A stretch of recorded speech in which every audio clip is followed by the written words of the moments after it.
Thanks to all of you for introducing yourself in the chat box. We'll get started with today's webinar, but you're welcome to continue to introduce yourself with your name and organization as you like as we get going. Welcome to today's webinar, Free College Tuition Programs for Adults. Where are they? How do they work? And how can employers and colleges work together to grow such programs? This webinar is hosted by the Center for Applied Research in Postsecondary Education, or CARPE, at the American Institutes for Research. We're really excited to share findings from our new report on free college tuition programs for adults and to have a discussion with a great panel about how higher education institutions and employers can get involved in these programs. As we get going, I'd like to just remind you that the American Institutes for Research allows for the recording of audio, visuals, participants, and other information that's sent, verbalized, or utilized during business-related meetings. By joining the meeting, you automatically consent to such recordings. Any participant who prefers to participate via audio only should disable their video camera so that their audio will be captured, so that only their audio will be captured. Video and/or audio recordings of any AIR session shall not be transmitted to an external third party without the permission of AIR. We're pleased to also just orient you to Zoom. I'm sure by this point in time, everyone is well familiar with Zoom. You're welcome to connect by audio, by phone or computer by clicking on Join Audio. You can use the chat function to ask any questions or connect with other folks on the webinar. We are also using the Q&A function. So if you'd like to submit a question that we can pose to the panel during the Q&A section of today's webinar, please go ahead and click on that. You can type in your question and we can respond during the webinar or also bring that to the panelists during our discussion time. Closed captioning is also available on today's webinar, which you can access by clicking the closed caption button. And if you have any questions or technical needs during the event, feel free to put those in the chat box and we'll do our best to address your question as we can. My name is Emily Loney. I'm a senior researcher at the American Institutes for Research, and I'm pleased to be your moderator for today's webinar. We have a great group of panelists and experts joining us today. Dr. Alexandria Walton Radford will be presenting the results of the Free College for Adults report. She directs CARPE at the American Institutes for Research. Shannon Rowan is a senior manager of opportunity with Walmart. We also have two colleagues joining us from Ivy Tech Community College in Indiana. Chris Lowry is Senior Vice President for Workforce and Careers at Ivy Tech, and Dr. Stacy Townsley serves as the Vice President for Adult Strategy and Statewide Partnerships at Ivy Tech. And you'll hear from all of them later in today's webinar. I'd like to briefly run through the agenda for today's event. First, I'll provide a brief overview of the Center for Applied Research in Postsecondary Education at AIR. Then I'll turn it over to Dr. Radford, who will talk about the landscape of free college tuition programs for adults. Where are these programs and how do they work? Then we'll have a discussion with our panelists who will speak more about how employers and colleges can work together to grow these programs.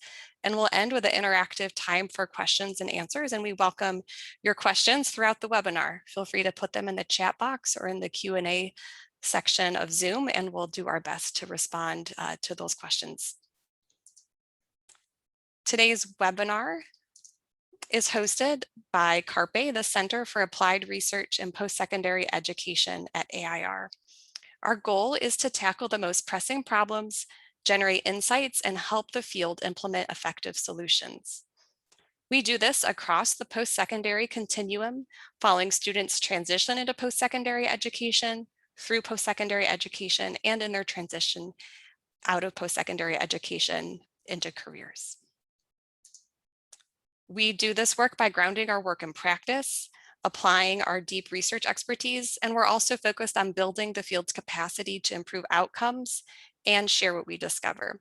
And today's webinar is one of the opportunities where we can do that, and we're excited to share with you what we've learned through this project. I'm pleased to now welcome Dr. Radford. Dr. Radford has over 15 years of experience conducting quantitative and qualitative studies and evaluations in post-secondary education. She's explored an array of critical topics, including college counseling, college choice, institutional transformation, online education, diversity, equity, and inclusion, student success, and students' transitions into the labor market. Her first book, which she co-authored, No Longer Separate, Not Yet Equal, Race and Class at Elite College Admissions and Campus Life, won the American Sociological Association's 2011 Pierre Bourdieu Award for the best book in the sociology of education. Her work has been cited by NPR's Marketplace and Morning Edition, the New York Times, the Wall Street Journal, and other publications. And she holds a PhD in sociology from Princeton University. Dr. Radford, so glad you're here, and we're looking forward to hearing more about this report. Thank you, Emily, and thank you everyone for taking the time to come to today's webinar. Before I outline what I'll be sharing about our report, I want to first acknowledge my co-authors on this report and thank Walmart for their financial support for this project. You'll see in our full reports acknowledgement section there are many other people who also helped make this project a success. But in the interest of time, I won't list them all now, but do check that out in the report. Next slide. Wonderful. So today I'll be providing a little bit of background. I'll talk a little bit about what we did, what we found, in particular, where are these free college tuition programs located? How do these programs work?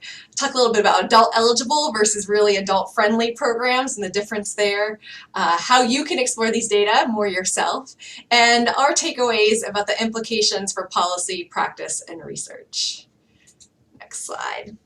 So a little bit about the background that's behind this free college tuition program movement.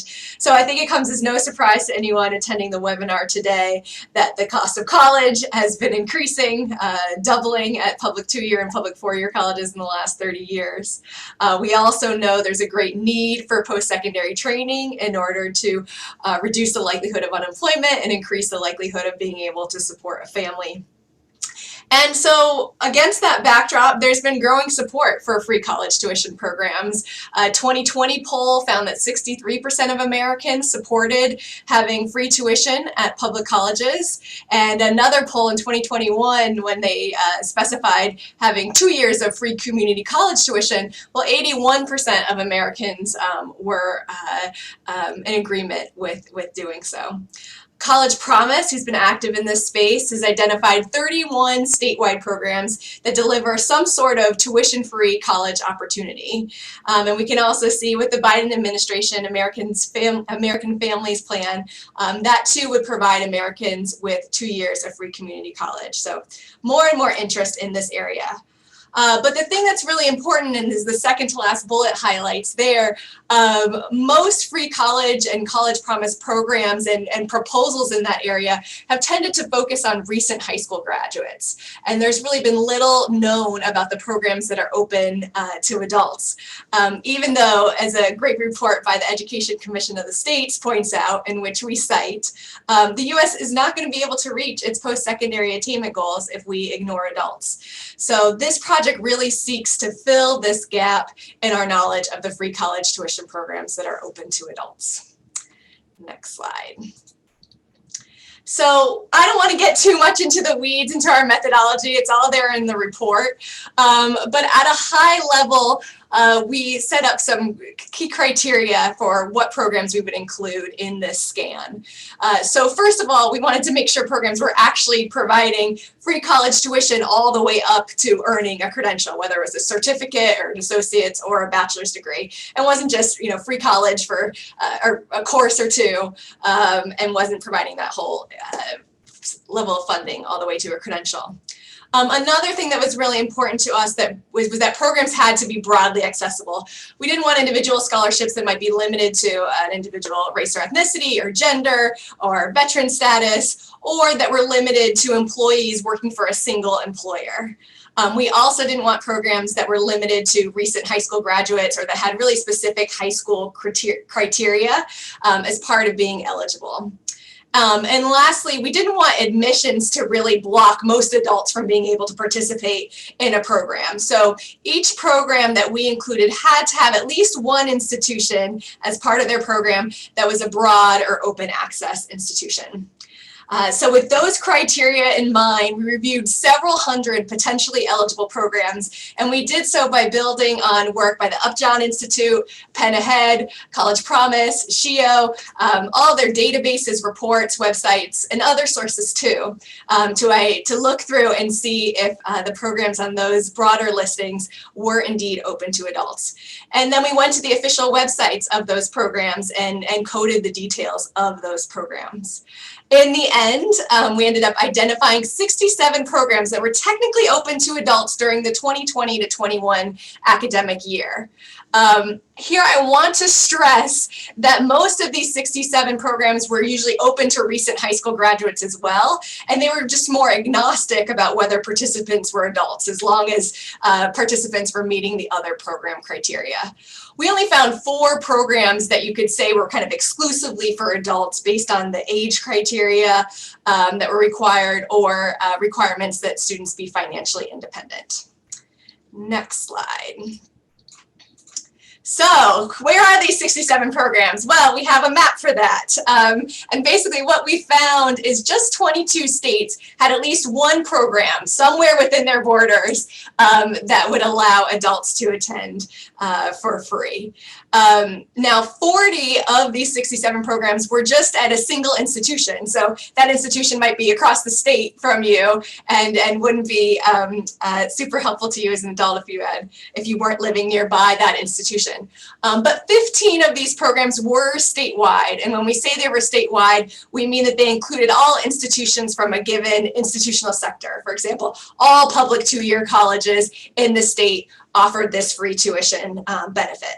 And then there were some programs that fell in the middle, more offering their program at more than just one institution, but not quite statewide.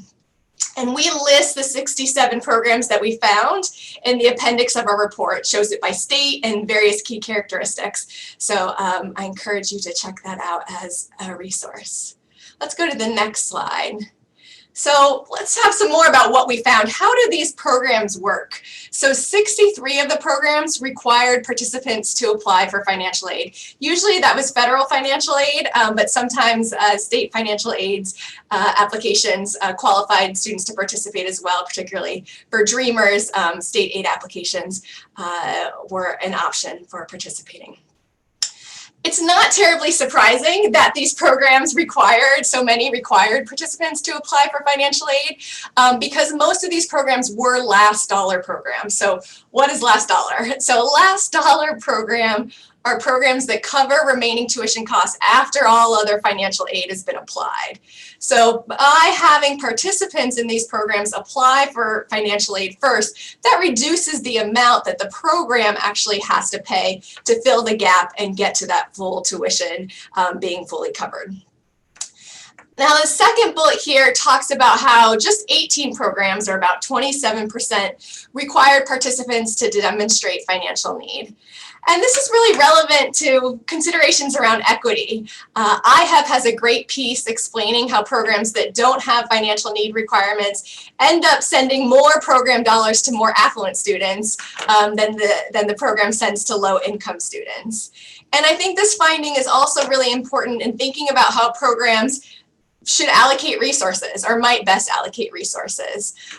So we know that tuition is just one piece of the overall cost of college attendance. And so perhaps funds could be redeployed to support lower income students' other costs outside of tuition, like housing or transportation and books.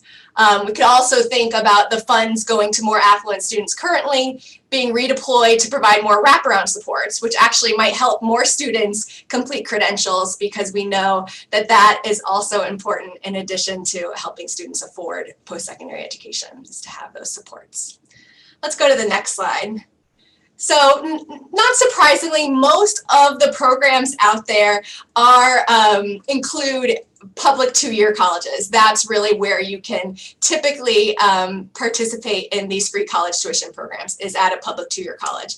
But interestingly, 18 programs also allowed participants to enroll at a four-year public college. So that is an option as well, and is important to keep in mind.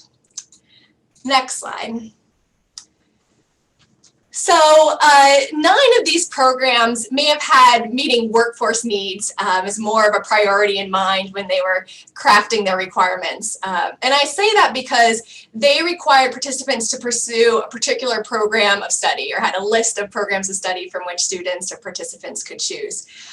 Those programs of study were often advertised and identified as high need or high demand programs. And it was those programs only where students could take advantage of free college tuition. Also worth noting is that 5 programs had post-graduation residency and or work requirements. And what I mean by that is that once the student participated and received those free college tuition dollars, they had to commit essentially in receiving those free college tuition dollars to remain in the state or the local community for a certain period of time after completing their credential. So they had to reside there and or work there for a certain amount of time. And sometimes these, the money that they received in free tuition could convert into a loan if they didn't meet those residency requirements. All right, let's go to the next slide. So a couple of things here. So I want to really stress, this is a really important takeaway from the study, is that there's a difference between adult eligible programs, or programs that at least don't technically exclude adults, and then programs that have eligibility requirements that are really more adult friendly. So this project looked at 2 adult friendly criteria in particular. The very first one has to do with prior post-secondary attainment and prior educational attainment. So as this figure shows, 20% of adults have some college but no degree. National Student Clearinghouse report puts the number of Americans that fall into this category as about 36 million. And yet what we found is 37 out of the 67 adult eligible programs are limited to first-time post-secondary students. And so thus they would exclude this large number of adults, leaving just 30 programs where adults who have had some post-secondary education but still no credential could participate. Next slide. The second key factor we looked at in order to get a sense of a program's adult friendliness was whether programs allowed participants to attend part-time. This is really important because adults often must work in order to cover other life expenses and other college expenses, and or have children that they're taking care of, which can make attending post-secondary education full-time difficult. In fact, Department of Education study shows that almost 2/3 of adults who are enrolled in post-secondary education are attending part-time. So given that, it was disappointing, I'll say, to see that just 18 programs eligible to adults allowed part-time attendance. And what that factors into in terms of availability for adults, only 13 states had at least one program for adults that allowed part-time attendance that would really have an adult-friendly program that adults could participate in. So this adult friendliness piece is really important, and so we highlight it throughout the project, including in our report and our interactive map, which I'll talk about next. Next slide. All right, so how can you explore these data? Well, I encourage you to go to the website now. There's a link there in the chat. There's a link there at the top of the slide, and take a look for yourself. I'll kind of walk you through some of what you can take a look at here. So there's tabs at the top that take you to specific parts of the project, the map, the report, the database, the webinar, and I encourage you to check out the interactive map. So in the map, you can zoom in where you see those state counts, and you'll get to see where individual programs are administered. And then you can click on those individual points in the map to see features of those specific programs. Also in the left column, you'll see that there's two buttons. There's a blue button for state counts when that's highlighted, or you can click the other button and make the program location button blue. And then within that, you can filter by adult-friendly criteria, both for state programs and for specific programs, and kind of see how that changes the landscape of the programs that are open to adults that are out there, depending on what requirements you put in place. So I encourage you to play around with the map. I'll also draw your attention to the other sections below the map. So the report has the executive summary and the full report. I encourage you to check that out. We also provide a database containing the information that we were able to find on all of these programs. And that's available in Excel, it's data, and we have a code book there for you. There's also a section for the webinar, so we'll be sending out an email when this webinar is up on YouTube, and then you can share the website and the link to your colleagues so that they can hear what we had to say today as well. So you'll have more time to poke around the website. It's not going anywhere. If I can, I'd love to turn your attention back to the presentation, and I'll close by highlighting some key takeaways. So next slide. All right, so there's a few implications for policymakers and practitioners out there that I'd really like to highlight with you all. So that first bullet is really, we want you to carefully consider program requirements. And this goes for programs that are being developed and also existing programs. You can always revisit those program requirements that you have and think more about them. And I would encourage you, if you really want to be helping adults attain post-secondary credentials, at a minimum, allow participants to have prior post-secondary enrollment and allow them to attend part-time. But there are also other requirements that we highlight in the report that we saw in these adult programs and that are worth considering, whether you really need to have those requirements, whether that's really going to serve the interests of the adults that you're trying to serve. The second bullet there is around improving marketing and communication about programs. So I just want to point out that many programs that were adult-friendly really weren't advertising that and might want to get more adults enrolled.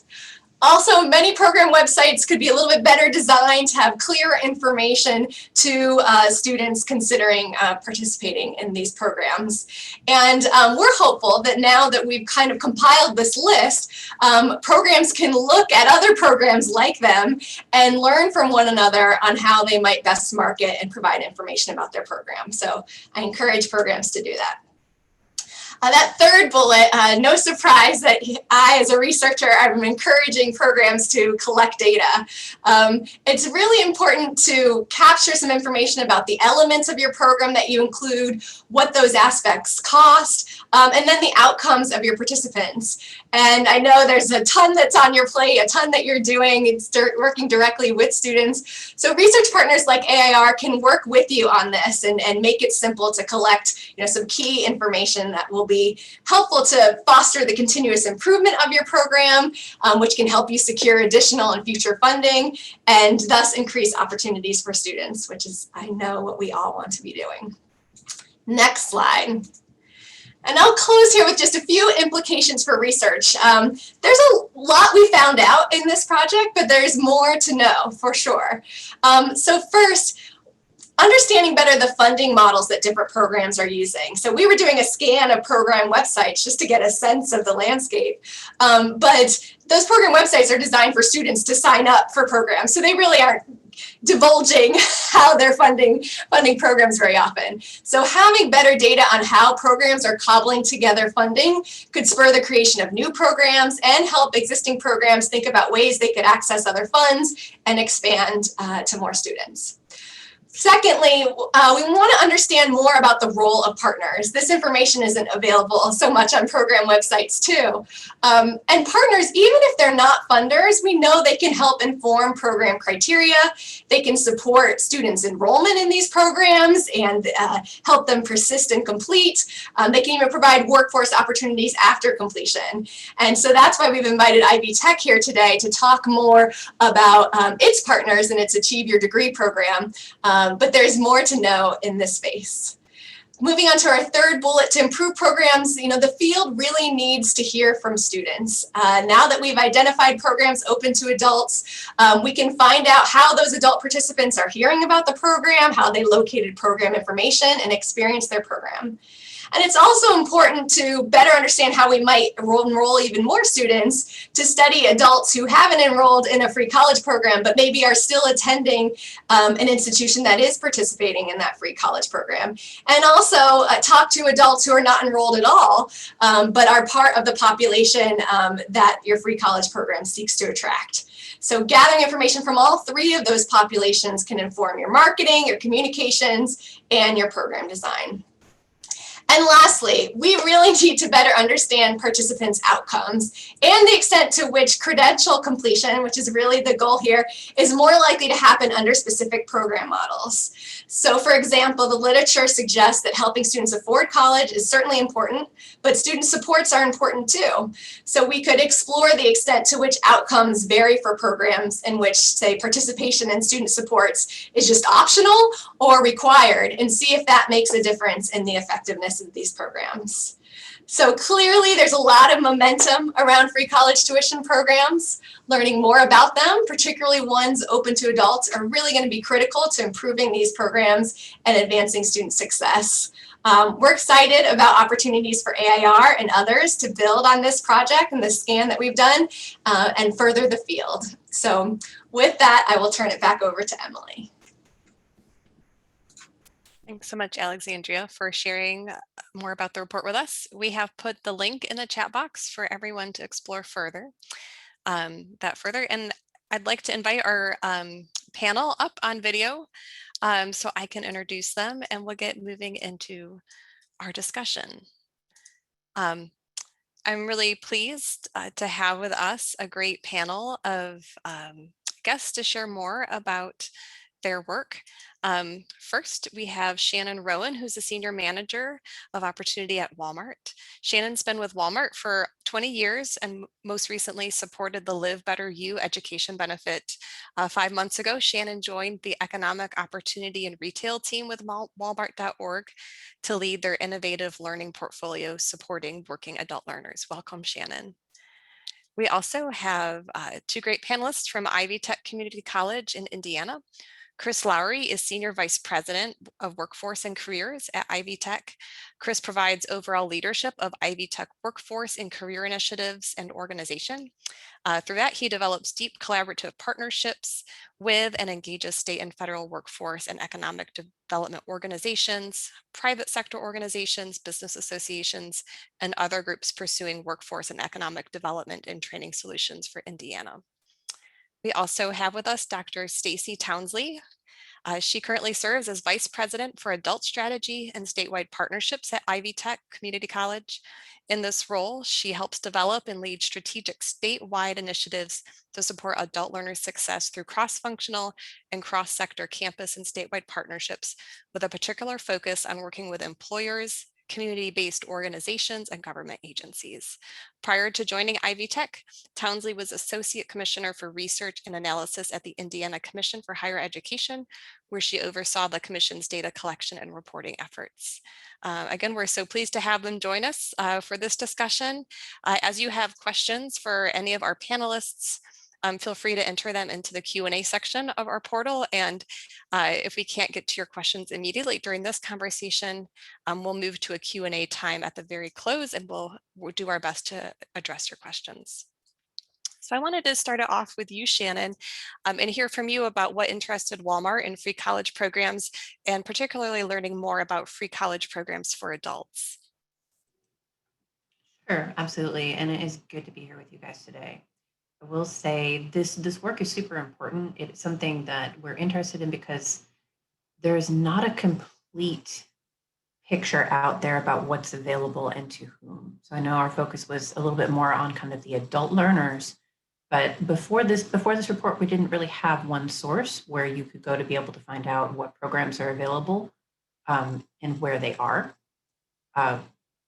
There are so many programs. This gives really great visibility, and this is a start. So this is meant to be a start.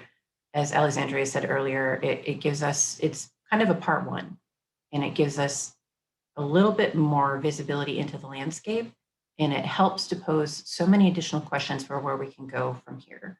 So it's a good way to get started, and it's a good way to kind of give us a path forward. Thanks, Shannon. And just a quick follow-up question for you would be what result or series of results from the study surprised you the most? Yeah, absolutely. So a couple of things. One is the variety of programs that are out there. So I know our focus was on adult learners.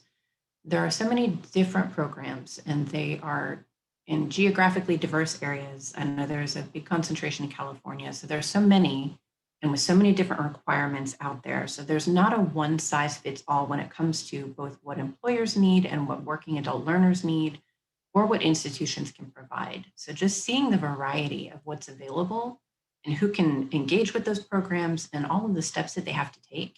So it's surprising, but not surprising to see. How many of them are targeted, I know from at the beginning of this work to earlier in the workforce versus kind of our adult learners. So seeing that adults, especially now, who may need to reskill or upskill or are potentially considering a different career and what's available to them or potentially not available to them. So it's very interesting to see, and that's a little surprising. Great, thanks. I'd love to shift over to hear more about Ivy Tech. And Chris and Stacy, I'm wondering if you can tell us all a little bit more about Ivy Tech Community College, who you serve, and also introduce us to the Achieve Your Degree program. Yeah, we would love to do that. And Emily, really quickly, thanks so much for hosting Carpe and AIR and the support of Walmart.org. We're just delighted to be part of this. A really quick thumbnail on Ivy Tech. We're a statewide, singly accredited institution, which is really beneficial in so many ways. 19 campuses, 40 some sites, 160,000 students. And so we're really fortunate to be able to operate in that kind of system, and it allows us to be statewide with programs like Achieve Your Degree and others.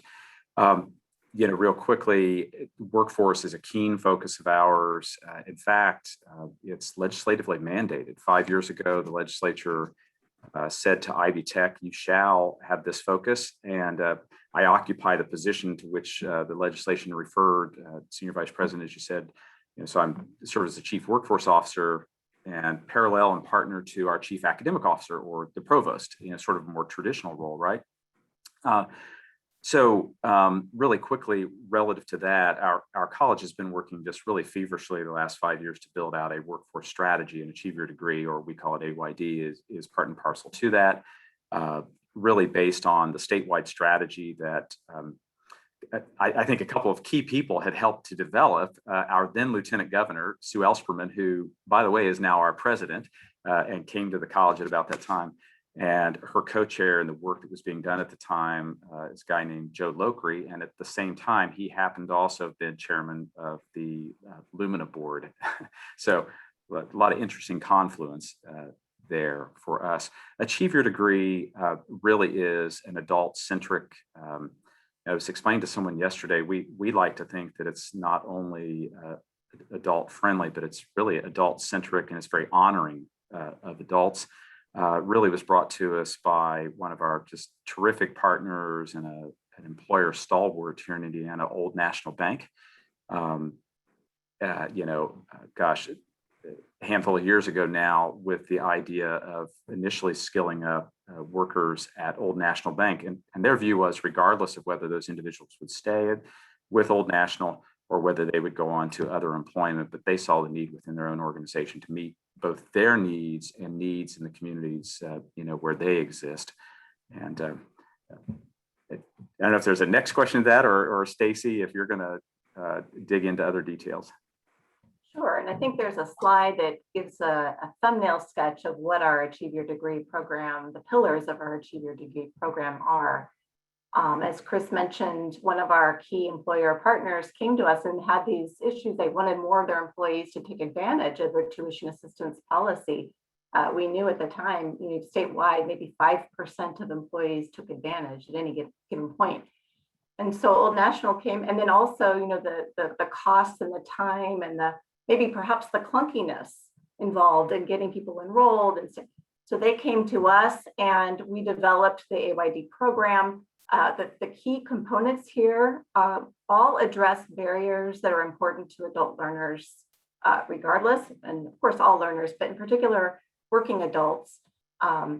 For up front, it's the financial piece. There is through AYD, we have deferred billing, and I'll get into a little bit more detail on the funding structure. But regardless of how the employer provides the tuition assistance, whether they pay the college directly, or they pay the student back, or they get a voucher through a third party, we do our part in the sense that we're not requiring upfront payment. So there's no out-of-pocket costs from the get-go. Another thing that we do as part of the financial component is, while we don't require the FAFSA, and it was interesting to note in the report, the findings that a number of adult learner programs do, if they do file the FAFSA, of course, that helps stretch the employer tuition assistance dollars. And so we do encourage that, but we do not require that. Another component of AYD, so we have the financial, the other component is the concierge model. Really, just how do we help develop a much more high-touch approach to both our employer partners who are really helping to drive the program, and with the learner. And so that part of that concierge mindset comes on-site sessions, information sessions, enrollment sessions at the employer's site of business. Throughout the term, we have an AYD coordinator, a point of contact at the college, who's working with a team of folks across different functional areas of the college to make sure that we're providing intrusive advising and that we're monitoring if the student is falling below a certain grade threshold. All of that with the idea that we want to continue to support student success. And then this last bullet here I've already alluded to, it's really the employer who's driving even the structure of the AYD for their employees. They're the ones identifying which programs they will fund for their employees. So we do have some employers who, they're open to all programs that we offer, the vast majority of which are, that we do have them aligned with workforce needs, but many of them are also transfer oriented in nature to a four-year school. And then we have some employers who are very specific, especially, if they may just want, a degree in finance or in welding or something like that. So those are the three components of AYD in a nutshell. Stacy and Chris, I imagine that it takes a lot of partners to get these programs launched. You kind of mentioned National Bank as a key partner, but I'm wondering if you can speak to us about other types of partners or organizations that you've engaged not only in the launch of this program, but also as you're thinking about shaping and sustaining the program long term. Absolutely. And maybe I'll start off with high level and I'll turn to Chris to provide some additional detail around specific partners. But, since the beginning of the program 5 years ago, we've really grown in the number of employers who've come alongside as AYD partners. I think we're up over 220 now statewide, both local, and we have maybe about 15 statewide partners who have locations all throughout the state, and we work with them in that way.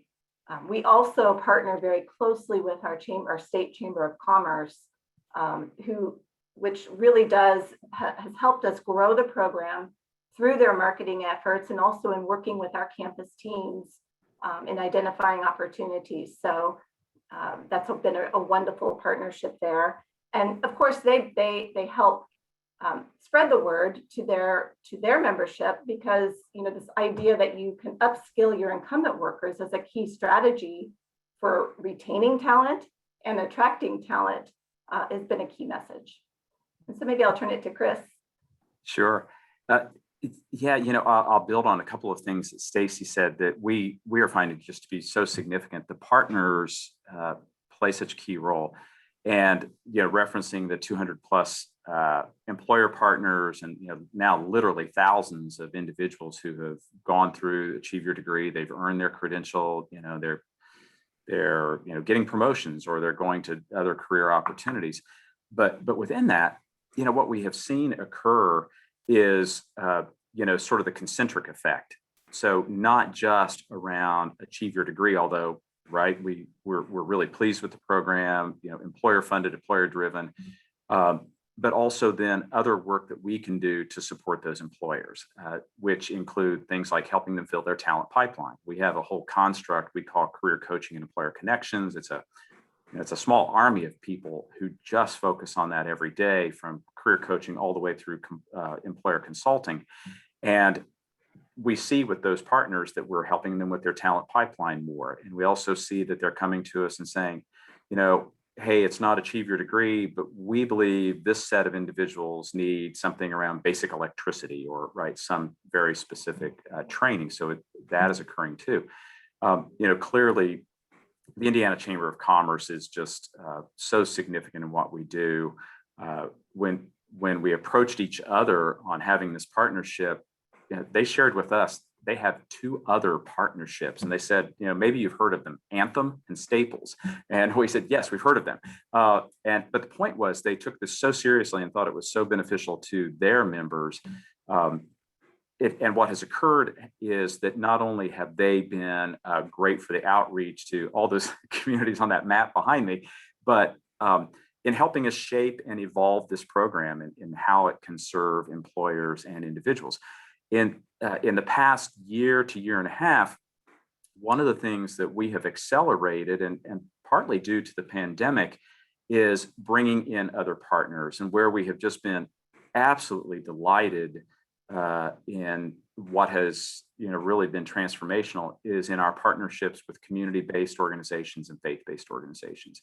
The reality is, oftentimes those organizations are reaching individuals differently than what we are, in a given geographic area or serving, a group of individuals.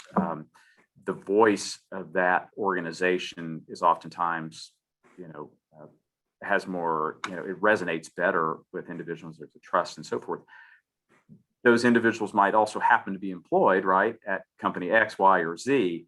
And what we've done is link up sort of in a bridge, if you will, from the CBOs and FBOs to Ivy Tech and employers, and even gotten employers to say, oh, hey, so we're using Achieve Your Degree for our current employees. How might we use that, whether someone is working or not for that company, over here with this group of individuals from a community-based or faith-based organization, to be part of this mix. And we've got a long way to go on that one, but we are absolutely convinced that also is a way to really reach adults who need this type of service. And if I may build on what Chris just said, I think one of the primary ways that employers have helped us rethink AYD, even as it is it's not just associate degree. It's building in those industry recognized certifications even prior to enrollment in the next step, which would be a short-term certificate or a longer-term certificate, all that stacks into the associate. And so then when we think about partnering with our community-based, faith-based organizations, reaching out to people who may not be normally coming through our doors, that's a wonderful stepping stone, if you will, for degree credential attainment. Thanks, Stacey and Chris.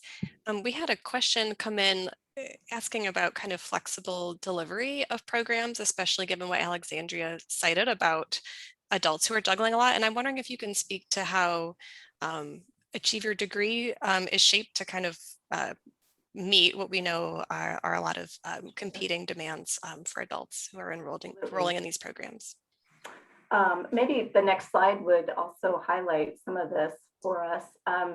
As we think about the outcomes, it's all around being flexible in order to help students achieve success. And one of the things I heard from the report is, the limitations by some programs around the ability to go part-time, or even maybe just take a course or two, as you're going along.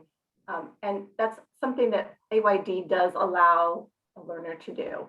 Of course, it's all tied into their employer tuition assistance policy too. So if the employer requires a certain number, we'll work with them. But again, there's that flexibility in terms of enrollment.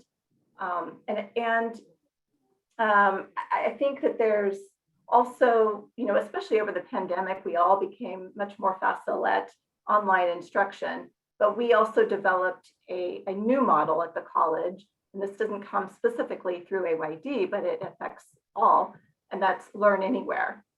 Is that right? So it's, either it's online or face-to-face, depending on your schedule. We do have these different modalities of learning. And so that's another form of flexibility. And then the funding flexibility. Again, it's, we don't require the FAFSA, but we encourage it because then that opens more opportunities. We have coming online in the fall a brand new tuition model that will affect some of our AYD students because if they're going full time, we will now have what we call IB Plus, which is a banded tuition model with anything above 12 credits, you're paying the same price.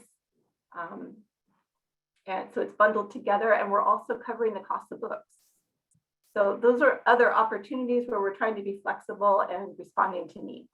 Chris, did you want to add anything? I do, Stacy. Yeah, and I have to put in a plug. And with that, we held tuition for 2 years. We think that's part of our commitment to serving in Indiana and also giving more predictability to our employer partners and individuals.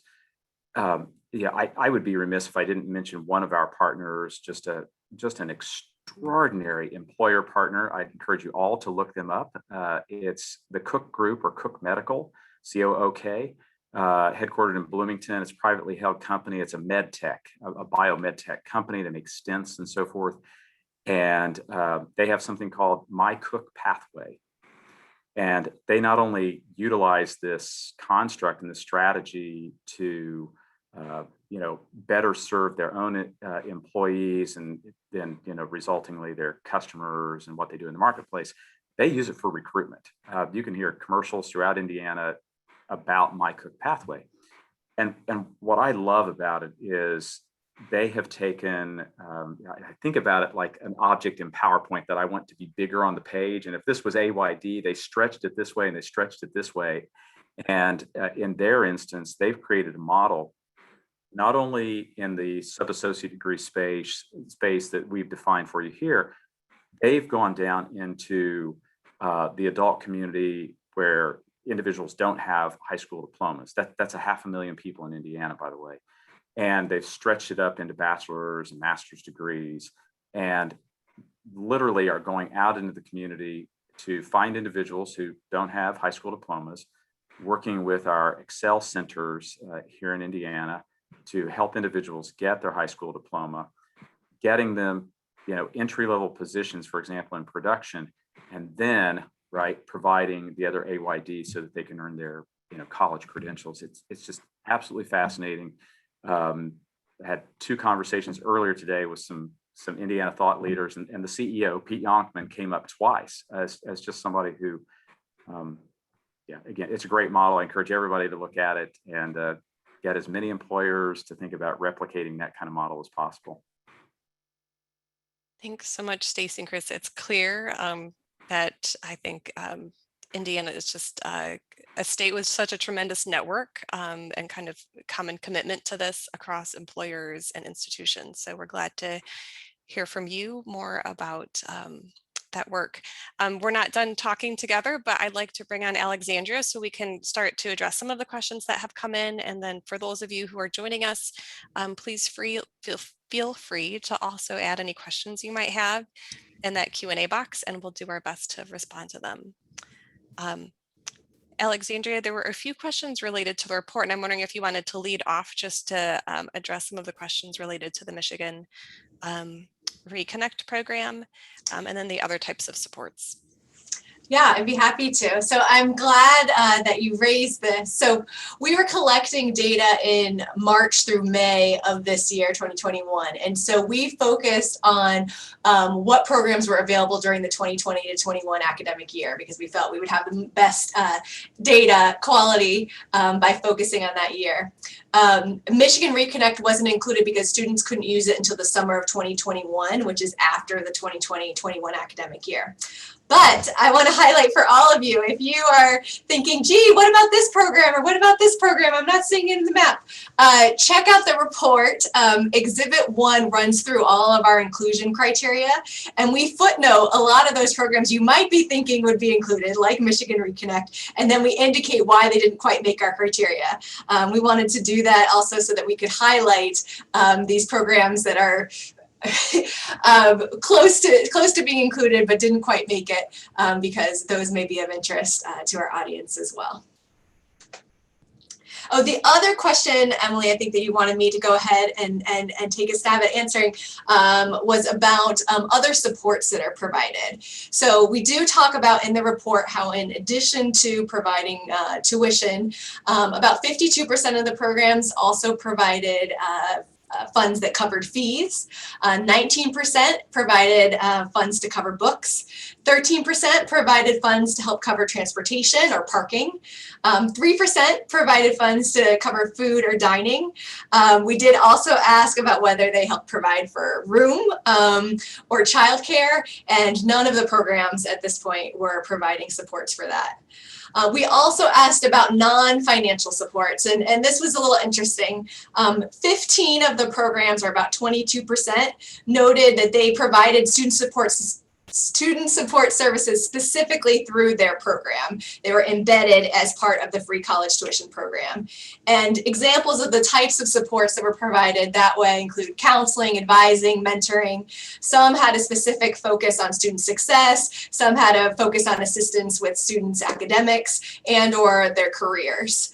But I want to add that just because a program didn't say that they had student support services embedded specifically in their program, lots of websites did say that participants in the program could take advantage of the support services provided to students at large at the institutions that were providing these programs. And so we note in the report, and I think it's worth further exploration, seeing which of these models is more effective and seeing if there's a difference in terms of the outcomes that students have when you embed these support services and maybe even require them versus leave it more open to students as to whether they'll find their way to support services provided at the institution at large.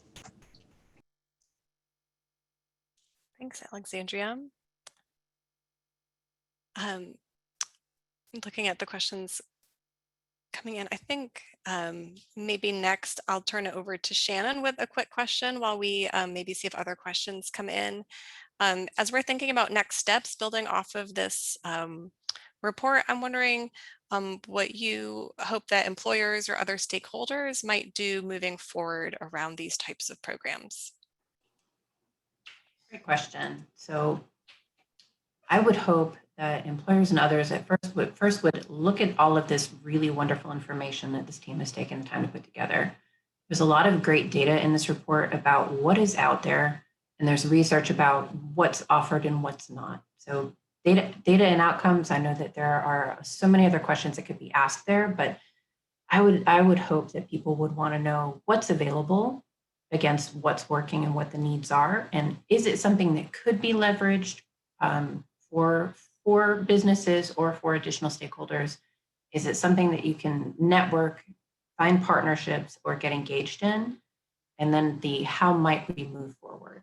So as with earlier, this is a first step, and there is a lot more out there. There are additional programs, there's more coming.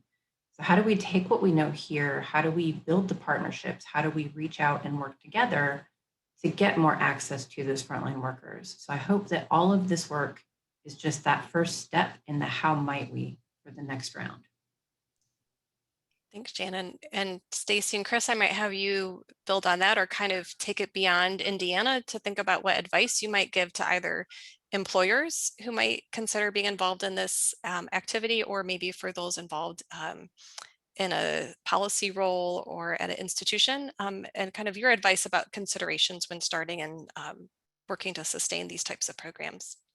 Yeah, pardon me. Yeah, Shannon, I so appreciate what you said and about building those partnerships. You know, to me and for many of us here in Indiana, it just became abundantly clear, as if it weren't already, during the pandemic, uh, the really strong emphasis we needed to place on collaborative partnerships. And I know we, like all of us, talk about collaborative partnerships a lot. But one of the programs, if you click on the map, everybody, you'll see Next Level Jobs Workforce Ready Grants. And that's been a program for a few years in Indiana, last dollar in.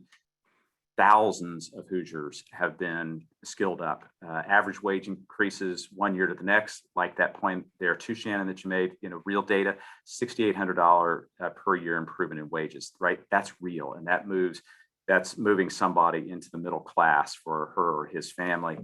And so as the pandemic hit, it was literally a matter of days between the time everything shut down in Indiana and a group of us just organically got together and said, okay, really smart people over here are going to help with the whole healthcare side of it. What do we do on the economic and workforce side of it? And I'm like not making this up. Monday we met, Tuesday we met again, and on Friday we had a draft plan for our governor. And an observation I would make out of all that in the partnerships is that we began to think of it as really a pentagon of this space. So government, who can't do it alone, education, and we filled a big part of that, employers, principally business, philanthropy, and nonprofits. And that with one of those missing in the equation, we just weren't getting it done.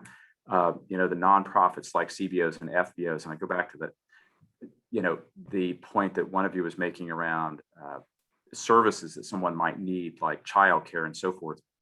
We're creating these bonds with those organizations because we can help individuals with certain, life needs, if you will, through something we call IB Cares, and it's concierge-like in terms of helping with those other facets of life. But if we're able to reach out to our student who lives in a specific zip code and say, oh, by the way, you live in this zip code where Shepherd Community has served for 25 years, and you can find out about free childcare and transportation and food distributions, et cetera, and flu shots, et cetera. And also from this resource at Ivy Tech, here are the numbers, here are the phone numbers to this individual, right? It just makes so much more sense because we're able to provide a much better breadth of support and assistance than we could alone. And I would add to, in addition to that ecosystem that Chris mentioned and that we're so increasingly focused on with AYD in particular, I think a source of success and sustainability has been the fact that it's been employer driven. So advice to institutions would be to take consideration of, allow the employers to help drive the shape of the program and tied to their needs. And then you can work in the supports as needed. That's what we have found to be most successful and what is now grown to what it is today. Thank you, Chris and Stacy. I don't think I've heard that Pentagon model, but I really like that for kind of describing the landscape of partners in this work. I'm sorry we have to wrap up this conversation, but would like to highlight for you that you can learn more about post-secondary projects on the CARPE website. So we welcome you to join our mailing list to stay updated on activities related to post-secondary education. We will also be sending a link to this website, to our Free College for Adults website, once the webinar recording and slides are posted, so that you and any of your colleagues who might have not been able to join us today can reference those. So we encourage you to visit that website to see the report and appendices. And I know that Alexandria and our other colleagues here would be pleased to hear from you if you have specific questions related to the report or the content you've heard today. So I'd like to thank Shannon, Stacy, Chris, and Alexandria for a great conversation. Thank you to all of you for giving us an hour of your day to learn more about this report and this valuable discussion. Wishing everyone a great afternoon. Thank you.